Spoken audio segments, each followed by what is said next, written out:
ဟုတ်ကဲ့မင်္ဂလာပါဒီနေ့ကျွန်တော်ကိုယ့်ရဲ့ Facebook account ဒါမှမဟုတ်ကိုယ့်ရဲ့ Facebook page မှာပတ်စံရှာလို့ရပြီလားဆိုတာကျွန်တော်တို့စစ်ကြည့်ကြရအောင်ပထမဆုံး professional dashboard ကနေဝင်မယ်ပြီးတော့ professional dashboard ကနေစစ်ကြည့်မှာဖြစ်ပါတယ် professional dashboard ထဲမှာသူတို့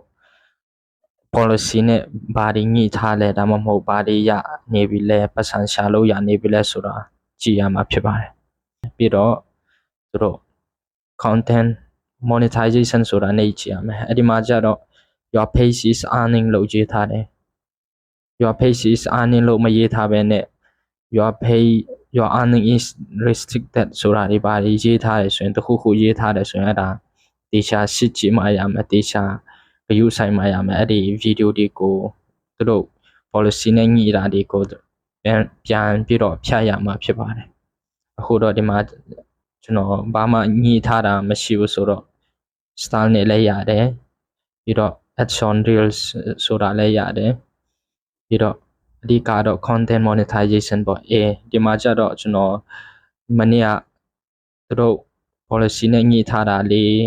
content တစ်ခုတင်ထားခဲ့တယ်အဲ့ဒါကြောင့်ဒီမှာအနီးနဲ့ပြနေတယ် You may have posted unoriginal content which goes against our partner monetization policies လို့ရေးထားတာဖြစ်ပါတယ်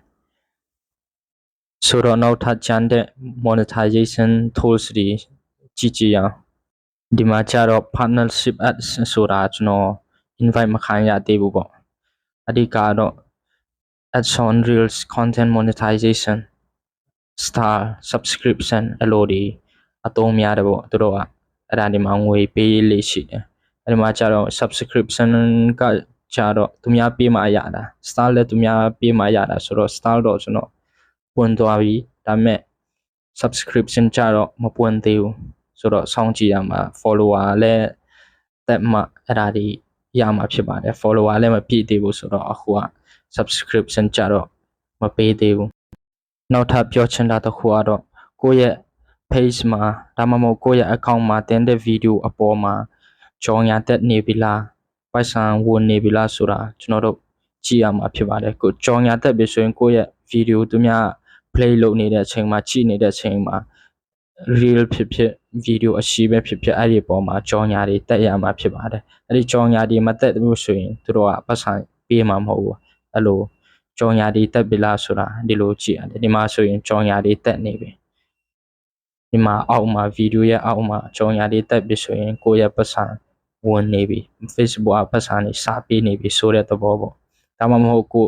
ကြော်ညာတွေမတက်ဘူးဆိုရင်ကိုယ့်ရဲ့ video ကကြော်ညာတက်လို့မရအောင်လုပ်ထားတဲ့ video လားဒါမှမဟုတ်သူ့ရဲ့ content monetization policy နဲ့ညှိထားတဲ့ဟာတွေလားအဲ့ဒါအမြဲတမ်းစစ်ကြည့်ဖို့လိုအပ်ပါတယ်ဟုတ်ကဲ့နောက်ထပ်တစ်ခုကတော့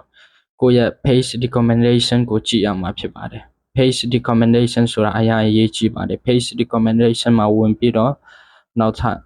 ကိုယ့်ရဲ့ page ကဝါဒရှိလားနီးတာရှိလားဆိုတာကြည့်ရမှာဖြစ်ပါတယ်ဟုတ်ကဲ့အခုဆိုရင် page recommendation မှာ page status ဆိုတာရှိတယ် page admins manage admins ဆိုတာရှိတယ် monetization ဆိုတာရှိတယ် page status ကိုကြည့်ကြအောင်ဒါဆိုရင်ဒီမှာကျွန်တော်ညှိစွန်းထားတာတွေမရှိဘူးပေါ့ good news no violations to show community standards violation ဆိုတာရှိတယ်တကယ်လို့ဒီမှာညှိစွန်းထားတာတွေရှိရင်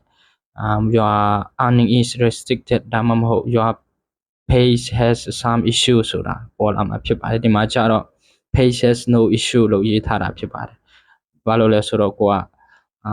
သူတို့ policy နဲ့ညှိစွန်းထားတဲ့ video တွေ music တွေမတင်လို့ဖြစ်ပါတယ်မနေ့ကတော့တင်ခဲ့တယ်အဲ့ဒါကိုကျွန်တော်ဖြတ်ပြီးဖြစ်ပါတယ်အဲ့ဒါကြောင့်အခုပြန်စိမ့်သွားတာဖြစ်ပါတယ်တကယ်လို့ကိုကသူတို့ရဲ့မူဝါဒတစ်ခုခုချိုးဖောက်တယ် policy တစ်ခုခုချိုးဖောက်တယ်ဆိုရင်သူတို့ကဒီမှာပြရမှာဖြစ်ပါတယ်အဲ့ဒါကြောင့်ကိုယ့်ရဲ့ page ကိုခဏစစ်ဖို့လိုအပ်ပါတယ်တကယ်လို့ကိုကအမှားတစ်ခုခုလုပ်ပြီးတော့သူတို့ policy ကို violation တစ်ခုခုလုပ်ထားတယ်ဆိုရင်ကိုကအချိန်မီပြန်ဖြတ်နိုင်ဖို့လိုအပ်ပါတယ်အချိန်မီပြန်မဖြတ်နိုင်ဘူးဆိုရင်သူတို့ကိုယ်တိုင်ဖြတ်မယ်ပြီးတော့ကိုကဘာမှထိလို့မရတော့ဘူးအဲ့ဒါဆိုရင်သူတို့အကြာကြီးဆောင်ရတယ်တခါတလေ3လလောက်ဆောင်ခိုင်းတာလည်းရှိတယ်ဟုတ်ကဲ့ကျေးဇူးတင်ပါတယ်